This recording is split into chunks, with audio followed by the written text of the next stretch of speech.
Halo Bor, jumpa lagi dengan kami, para pendaki santuy. Kali ini kami akan mendaki salah satu gunung yang paling populer di Jabodetabek. Tak lain dan tak bukan adalah Gunung Gede. Kami berencana akan mendaki Gunung Gede via jalur Gunung Putri. Sebelum ke base camp, kita mampir dulu di minimarket untuk belanja logistik. Nah, ini adalah logistik wajib yang gak pernah absen dalam setiap pendakian, Indomie. Bapak-bapak gini nih kalau belanja, beli tisu aja pakai ada perdebatan. Aduh. Iya. Kayak begitu hancur buat ngelap-ngelap.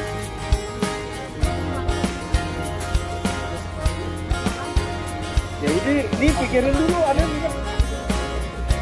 Iya nugget kan? Pernagetan?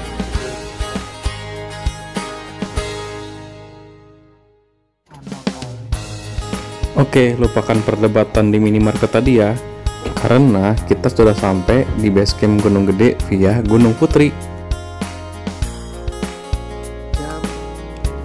Karena kami tiba di base camp masih dini hari, jadi kami memutuskan untuk rebahan dan memejamkan mata sejenak agar badan kami jadi lebih fresh saat pendakian besok.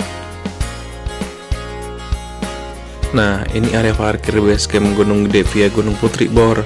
Cukup luas banget. Cukuplah buat menampung kendaraan roda 2, roda 4, bahkan bus juga bisa parkir di sini, Bor. Sekarang waktunya kami packing ulang barang-barang bawaan kami. Sekalian untuk memastikan bahwa perlengkapan kami sudah lengkap dan gak ada yang tertinggal.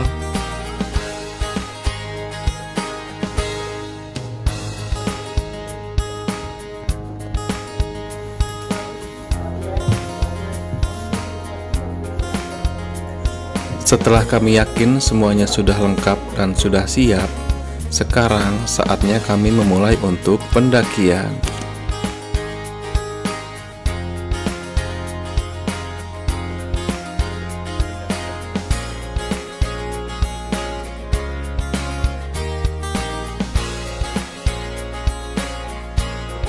Sebelum memulai pendakian, kami diwajibkan untuk melakukan registrasi dan pendataan.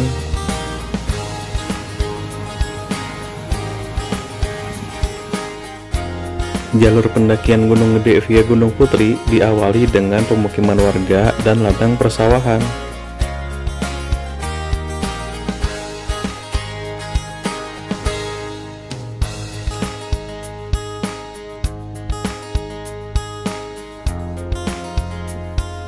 Setelah melewati jalur persawahan yang cukup panjang, kami tiba di pos bayangan tanah merah atau perbatasan antara persawahan dan hutan.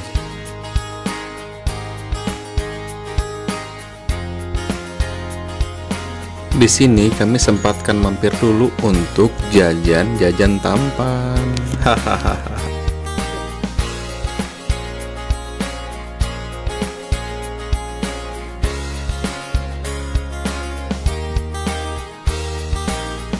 Selepas dari pos bayangan, jalur yang kami lalui didominasi oleh tanah yang lembab serta akar-akar pepohonan. Masuk. Bisa.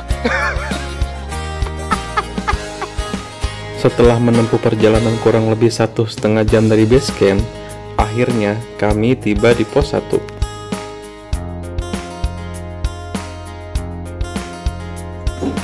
Tanpa beristirahat lama-lama, kami lanjutkan perjalanan dengan kondisi jalur yang masih sama, yaitu tanah dan akar pepohonan, dan yang pastinya adalah tanjakan. Masih perjalanan menuju pos 2 dengan kontur yang nanjak dan berakar. Jalur dari pos 1 menuju pos 2 terbilang lebih sulit karena tanjakannya lebih curam dibandingkan dengan jalur sebelum pos 1. Nah, kita sudah sampai di pos 2. Perjalanan dari pos 1 menuju pos 2 kurang lebih 1 jam. Perjalanan kami lanjutkan dengan medan yang masih sama, nanjak dan berakar. Aduh, perasaan kok nggak kelar-kelar. Butuh waktu kurang lebih 1 jam dari pos 2, Akhirnya kami semua tiba di pos 3. Setelah kami rasa cukup mengumpulkan tenaga dan beristirahat di pos 3, perjalanan kami lanjutkan menuju pos 4. Jalur menuju pos 4 ini adalah jalur yang paling panjang dan paling menantang. Karena jalur ini didominasi oleh tanjakan curam serta tanah licin yang cukup menyulitkan.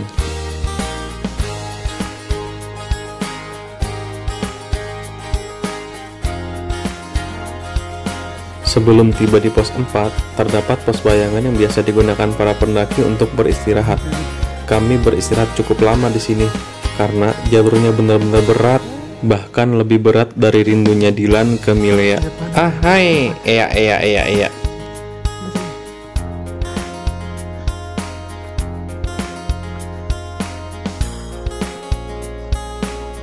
Itu.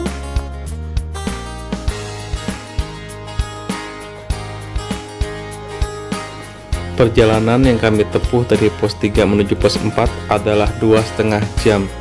Benar-benar panjang dan melelahkan.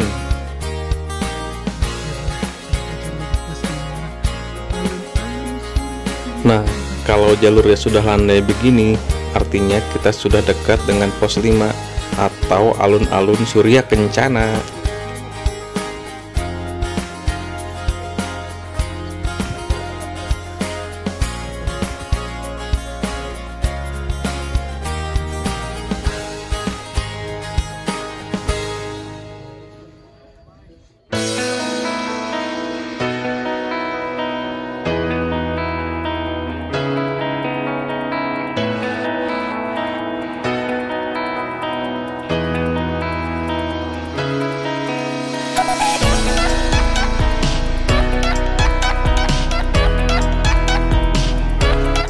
Baiklah, nampaknya kami sudah cukup puas menikmati keindahan alun-alun Surya Kencana. Sekarang waktunya kami membangun tenda dan masak-masak. Oke, tenda sudah dibangun. Masak.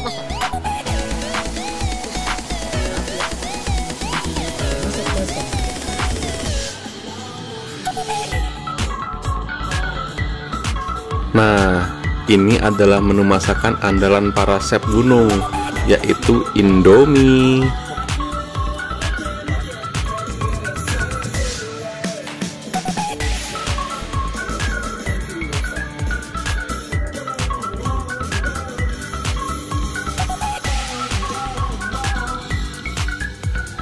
Karena badan lelah dan perut sudah begah, akhirnya kami semua terlelap tidurnya. Tanpa sadar, tahu-tahu waktu menunjukkan sudah pukul 6 pagi. Bangun.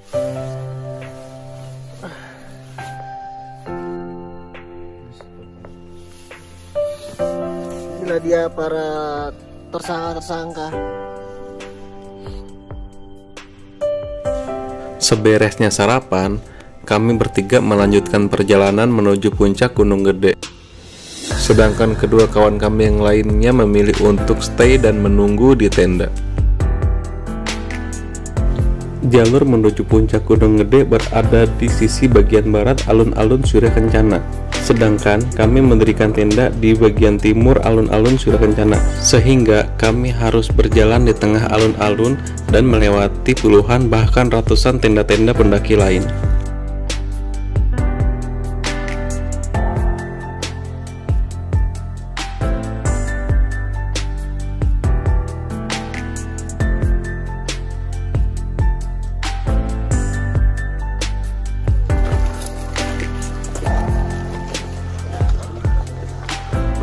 Jalur menuju puncak.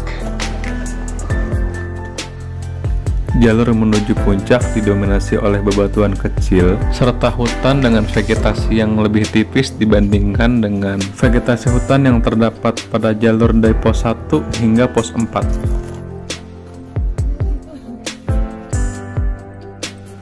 Setelah menempuh perjalanan kurang lebih 1 jam dari tempat kami ngecamp, akhirnya kami sampai juga di puncak Gunung Gede. Alhamdulillah.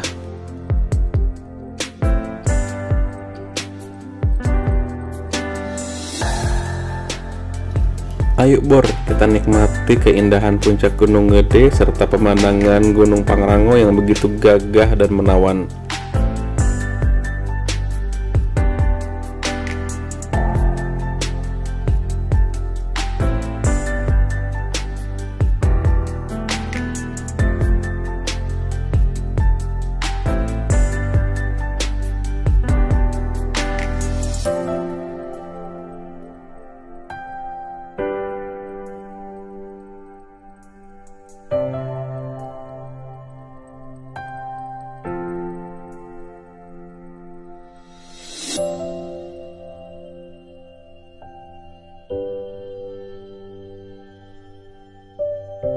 Dari puncak Gunung Gede, kita dapat melihat dengan jelas kawah Gunung Gede yang sangat luas. Oh iya, sekedar informasi, kawah Gunung Gede masih aktif. Hal ini dibuktikan dengan letupan asap yang tak pernah berhenti muncul dari dasar kawah Gunung Gede.